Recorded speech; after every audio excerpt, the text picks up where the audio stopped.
I was standing in our kitchen at 11:43 p.m., staring at my phone screen with shaking hands, watching my husband kneel beside our daughter's bed in the darkness.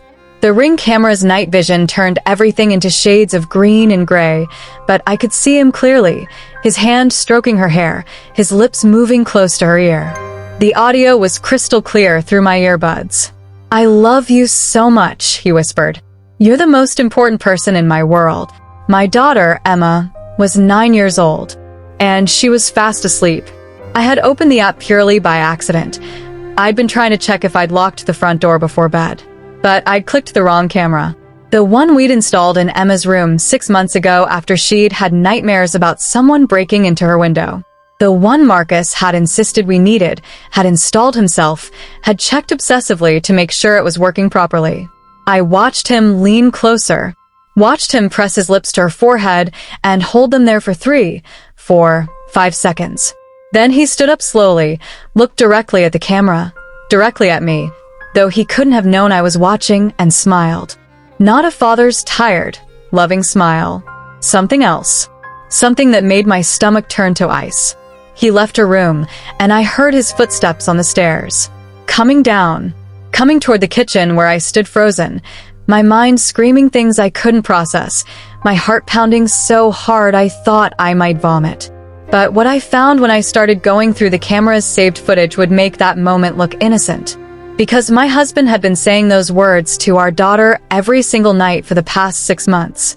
And what he'd been doing before and after those whispered confessions would destroy everything I thought I knew about the man I'd loved for 12 years.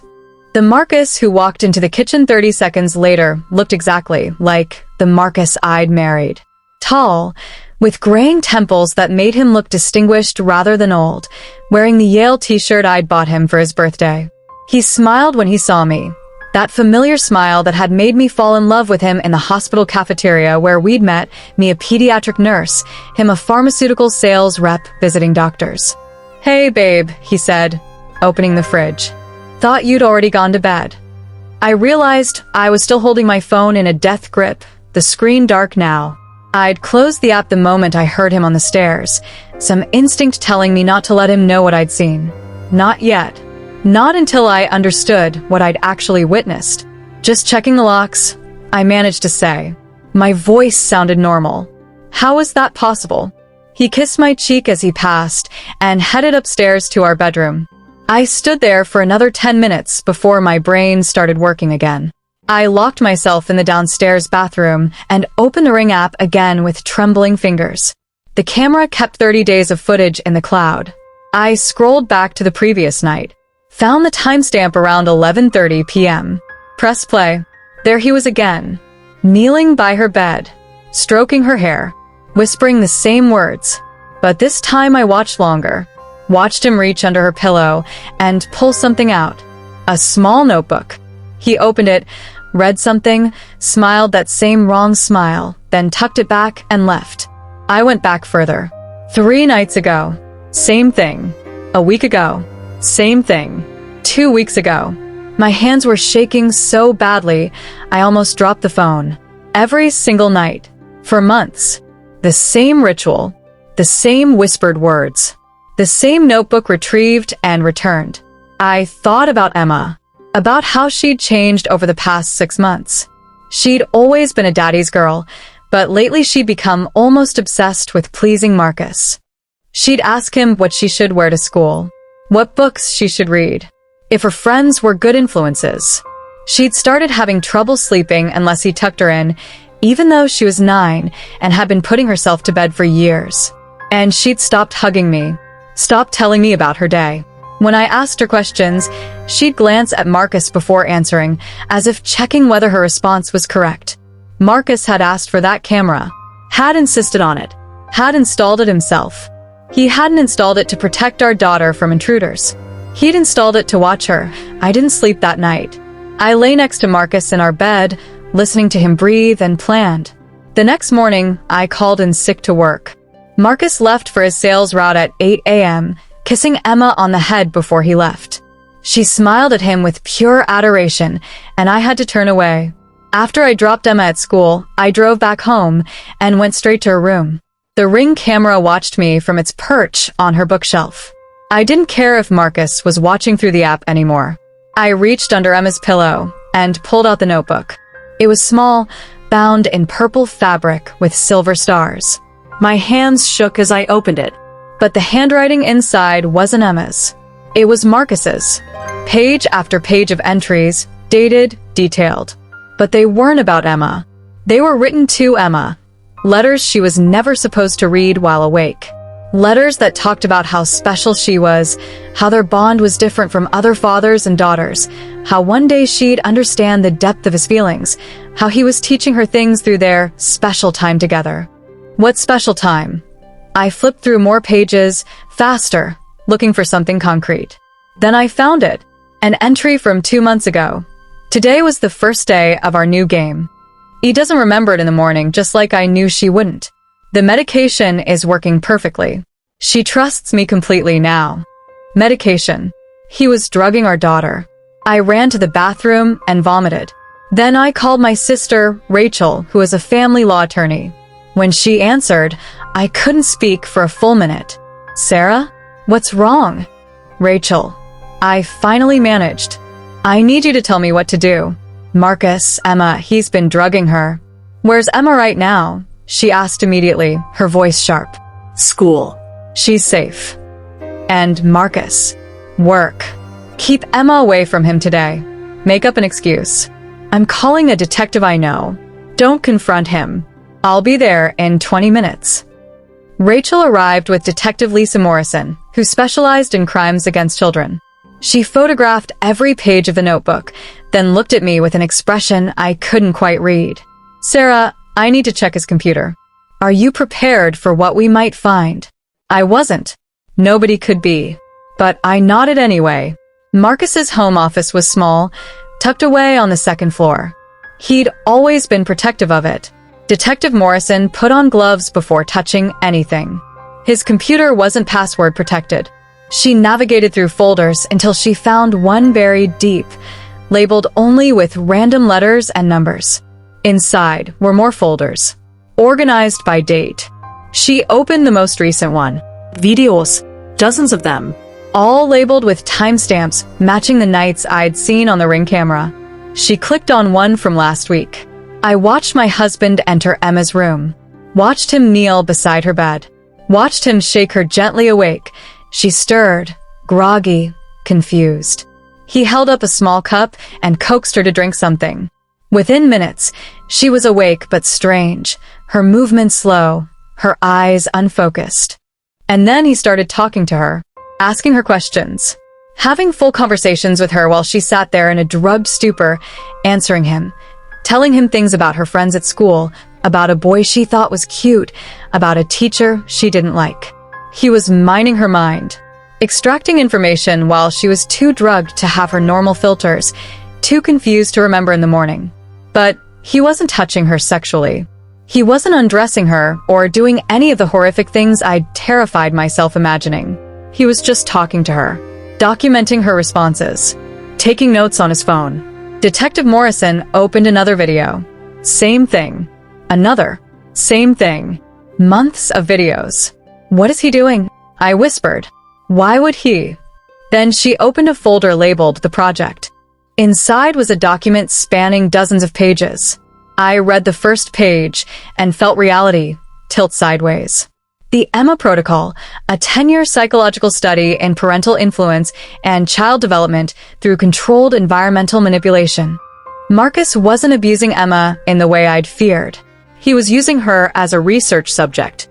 He'd been conducting an unauthorized psychological experiment on our daughter since she was born, but he'd escalated it 6 months ago when he'd installed the camera and started the medication. The document detailed everything, how he'd been shaping her personality by controlling what she was exposed to, what books she read, what friends she kept, how he'd been documenting her responses to different stimuli, how the medication allowed him to ask her questions without her conscious mind interfering. He'd been trying to prove a theory about child development and parental control. And he'd been planning to publish the results in psychological journals under a pseudonym. At the bottom was a note. If successful, the Emma protocol will revolutionize our understanding of nature versus nurture. Emma will never know the gift she's given to science. But discovering his plan was only the beginning. Because when Detective Morrison arrested Marcus that evening, what he said in his defense would haunt me more than anything he'd actually done. Detective Morrison arrested Marcus that evening when he came home from work. I'd taken Emma to Rachel's house by then, telling her we were having a special sleepover. She'd been confused but excited, completely unaware that her entire life was about to change. Marcus didn't deny anything. When they confronted him with the evidence, he seemed almost proud. Relieved even. "You can't possibly see this as abuse," he said to the detective while I sat in my living room, listening through the open door. "I never hurt her. I never touched her inappropriately. I was documenting natural development in a controlled environment. Do you have any idea how valuable this data is? You drugged your 9-year-old daughter and violated her privacy every single night," Detective Morrison said, her voice flat. "You manipulated every aspect of her life as part of an unauthorized human experiment. That's abuse." The trial took 8 months. Marcus's defense argued that he was a dedicated father who'd made questionable ethical choices in pursuit of legitimate scientific inquiry, but the prosecution had the videos, the notebook, the detailed documentation of exactly how he'd been psychologically manipulating Emma since birth. And they had Emma's therapist, who testified about the profound damage done to a child who'd been used as a research subject by her own father. The jury deliberated for 3 hours. Guilty on all counts. He got 15 years. He'll be eligible for parole in 8. Emma was 9 when her father was arrested. She's 11 now. She spent a year in intensive therapy, trying to understand what had happened, trying to reconcile the father she'd loved with the man who'd treated her like a laboratory rat. The medication he'd been giving her left her with gaps in her memory of that entire year. She has nightmares sometimes about being watched, about someone standing over her bed.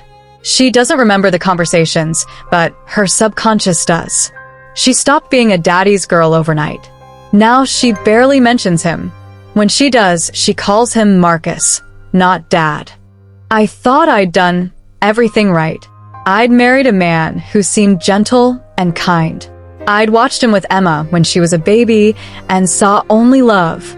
But I'd been so focused on obvious dangers that I'd never imagined the monster might already be inside my house. Inside my family. Inside the man who slept next to me every night.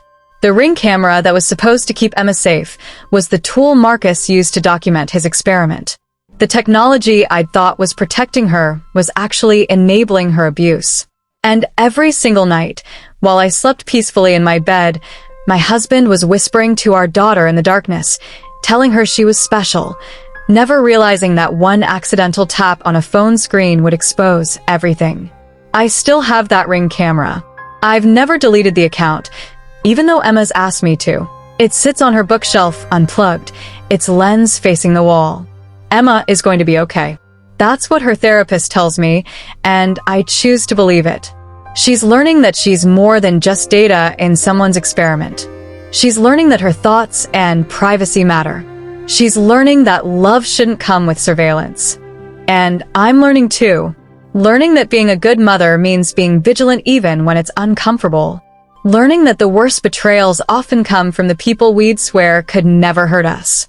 So if you're listening to this and something I've said resonates with you, if there's a small voice in your head telling you something isn't quite right in your own home, please don't ignore it. Check. Question. Protect. Because I know what it's like to be too trusting, and I know what it costs. The Ring camera caught my husband whispering, "I love you," to our daughter in the darkness. But love was never what he felt. Control was. The satisfaction of conducting his perfect, secret experiment. Real love doesn't need to drug someone into compliance. Real love doesn't treat a child like a research subject. I know that now. I just wish I'd known it sooner. But at least I know it now. At least Emma knows it now.